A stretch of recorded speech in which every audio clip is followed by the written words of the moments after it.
Moi, Viljami tässä Virmaksella. Tervetuloa lämpöpumpun käytön opastukseen. Tässä on Mitsubishi Ecodan ilmavesilämpöpumppu. Ensimmäisenä, jos haluaa koneesta tietoja katsoa tai käyttää konetta, niin koskettamalla kosketusnäyttöä, niin laite herää henkiin. Tässä näkyy vasemmalla vyöhyke 1, tarkoittaa sitä lämmityspuolta, ja täällä sitten näkyy asetettu lämpötila, mikä asunnossa on, kun käytössä on langaton kaukosäädin. Tähän asetetaan haluttu huoneen lämpötila, ja tässä kyseisessä kohteessa on käytössä langaton kaukosäädin. Lämmityspuolelle ei tarvitse mitään muuta kuin säätää kaukosäätimestä haluttua lämpötilaa. Tarvittaessa voidaan vaihtaa lämmitystapaa. Täällä oikeassa yläkulmassa on kynä ja täällä on ohjaustapa. Ja tästä voidaan valita 3 eri vaihtoehtoa.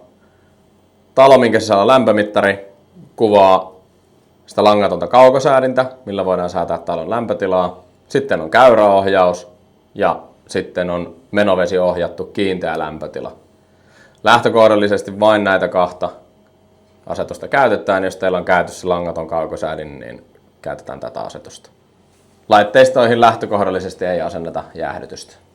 Jos teillä on lämpökäyrillä toimiva lämmitys, esimerkiksi lattialämmitys ja patterilämmitys samaan aikaan ja teillä talo toimii käyräohjauksella, niin teillä automaattisesti asennuksen jälkeen laitetaan tämä käyräohjaus ja sitä lämpökäyrää pystytään muuttamaan täältä asetuksista.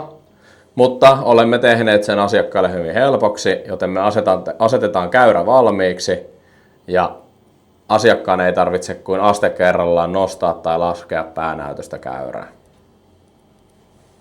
Tästä voidaan aste kerrallaan nostaa tai laskea lähtevä veden lämpötilaa ja se muuttuu automaattisesti ulkolämpötilan mukaan.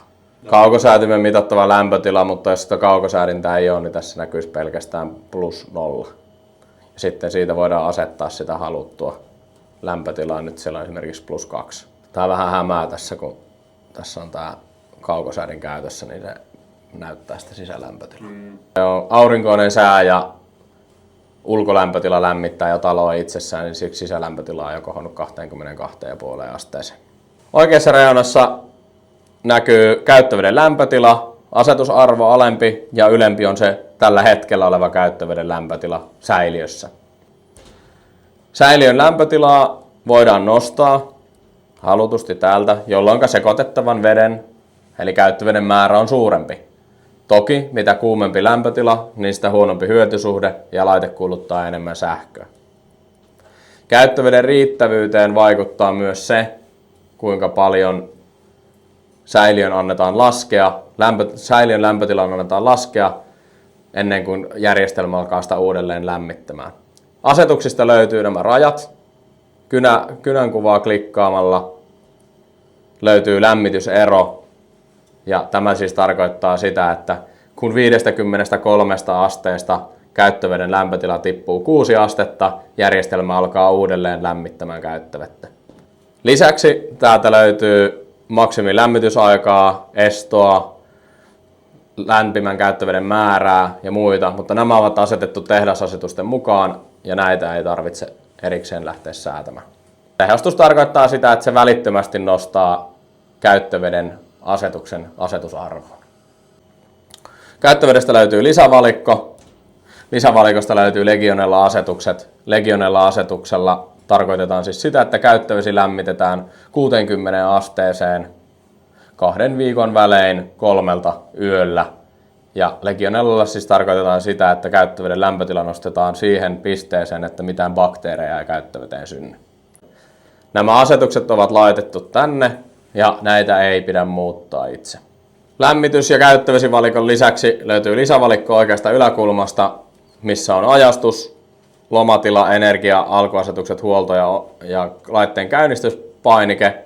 Lähtökohdallisesti laitetta ei kannata alkaa älyttömästi ajastamaan, koska laite toimii parhaiten ja parhaalla hyötysuhteella, kun sitä pidetään vakiolämpötilalla. Lomatilaa ei suositella käytettäväksi. Jos haluatte laskea kiinteistön lämpötilaa, tehkää se täältä päänäytöstä. Päänäytöstä laskemalla lämpötilaa loman ajaksi on kaikkein paras toiminta säästää energiaa.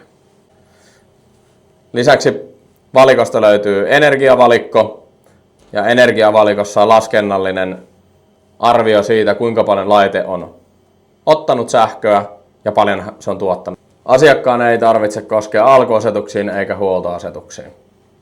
Nämä ovat ainoastaan huoltoa ja korjaustoimenpiteitä varten. Pienet neliösymbolit täällä kertovat, kumpi on käytössä, käyttöveden lämmitys tai lämmitys. Ja kuten kuvasta nähdään tällä hetkellä, lämmitys on päällä, siellä on play-nappi. Play-nappi on päällä ja käyttövedessä on niin sanottu tauko menossa, koska se on asetusarvon sisällä. Näytön yläpuolella on painemittari. Painemittarin pitää olla noin 1 baarissa. Jos teillä on korkea 2- tai 3-kerroksinen talo, voi paine olla lähellä 2 baaria. Tässä on laitteen ilmavesilämpöpumpun sisäyksikkö, minkä sisällä on käyttövesivaraaja integroituna. Ja tämä kylmäaineputkisto tulee tähän koneeseen, josta se sitten lämmittää käyttöveden ja sitten myöskin lämmityksen. Tämä lämmitys ohjataan tällaisen 100-litrasen puskurivaraajan kautta ja tällä puskurivaraajalla on oma kiertovesipumppu täällä ylhäällä. Tässä on sihdit 2 kappaletta, täällä on magneettisuodatin. Tämä kerää kaiken epämääräisen metallisen mujun tänne suodattimeen ja lisäksi täällä on vielä fyysinen suodatin tässä koneen päällä. Tässä on langattoman kaukosäätimen vastaanotin. Eristetyt valkoiset putket ovat kylmäaineputkia, mitkä tulevat ulkoyksiköltä sisäyksikölle. Koneen päältä löytyy ilmaus, lisäksi löytyy tällaiset punahattuiset venttiilit edestä ja takaa. Nämä on varoventtiileitä. Toinen näistä on käyttöveden varoventtiili ja toinen on lämmityksen varoventtiili. Josta sitten, jos järjestelmään tulee jostain syystä ylimääräistä painetta, niin järjestelmä ei mene rikki, vaan paine pääsee pois.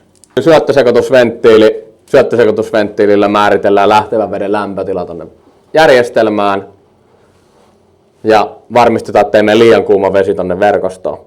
Lisäksi täyttöventtiili päällä ja täyttöventtiilillä voidaan lisätä lisää verkostoon painetta aukaisemalla kummatkin hanat kaakkuun. Lisäksi asennuksen yhteydessä laitetaan automaattisia ilmanpoistimia. Asennuksen yhteydessä aina pääsee hieman ilmaa järjestelmään, niin pitkän ajan myötä ilma poistuu näistä automaattisesti. Puskurivaraajaan syötetään lämmitysverkostoon menevää vettä eli batterivettä. Puskurivaraaja on tässä sen takia, että ulkoyksikkö saa sulatusenergiaa. Se otetaan tästä puskurivaraajasta. Ja lisäksi sulatuksen aikana batteriverkosto lämpötila laskee, niin tää vähän vaimentaa sitä napsumisen ääntä pattereissa. Voidaan aukaista tää konepelti niin sanotusti. Yleensä alhaalla on ruuvit. Ne otetaan auki. Ne on tässä tapauksessa jo auki. Ja riittää kun kallistaa itseenpäin ja nostaa, niin lähtee kansi auki. Tässä näytön piuha menee sitten tähän kanteen kiinni, niin sitä ei voi äärettömän kauas nostaa. Että siinä on joku metrin varo. Laitteen sisältä oikeastaan mitä kuluttajan ja asiakkaan pitää tietää, niin on sähkövastuksen vikavirtasuoja. Ja se tulee olla punaisella on-asennossa, jotta kovalla pakkasella laite saa sieltä tarvittaessa sähkövastukselta apua. Tämä on batteriverkoston lämpötila. Ja tämä on siis se veden lämpötila, mitä sinne pattereihin menee sillä hetkellä. Verkoston lämpötila vaihtuu ulkolämpötilan mukaan. Huoltotoimenpiteitä varten, jos haluaa itse suodattimet puhdistaa, niin ensimmäinen toimenpide on laittaa järjestelmä kiinni. Järjestelmä pystyy laittamaan kiinni täältä valikosta oikeasta yläkulmasta klikkaamalla painiketta, painamalla on-off-napista ja järjestelmän alasajo kyllä. Joskus laitteeseen saattaa tulla joku vika ja vikakoodi tulee näkyviin tänne laitteen yläreunaan. Vikakoodi ilmestyessä ota yhteys asennusliikkeeseen. Ulkoyksiköstähän on hyvä tietää sen verran, että täällä oikealla puolella on sulatusvesi kaapeleiden vikavirtapistorasia. Ja vikavirtapistorasia tulee olemaan ja tulee olla ykkösasennossa talvi- ja lämmityskaudella. Lisäksi kannattaa huomioida, että tänne ei pääse syntymään likaa eikä mitään lehtiä eikä mitään muuta epäpuhtauksia, että tämä poistoputki vetää, koska se kaikki vesi laskeutuu tähän L-muotoiseen kaukaloon tänne alle.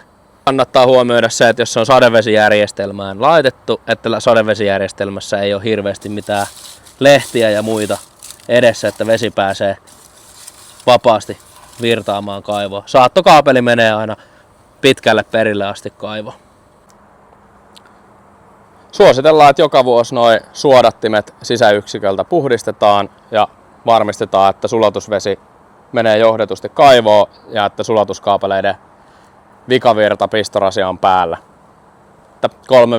3-5 vuoden jälkeen käytetään ammattimiestä paikalla tarkistamassa, että tietyt kylmäaineen asetusarvot ja muut laitteilla on ok, että laite toimii niin kuin pitää.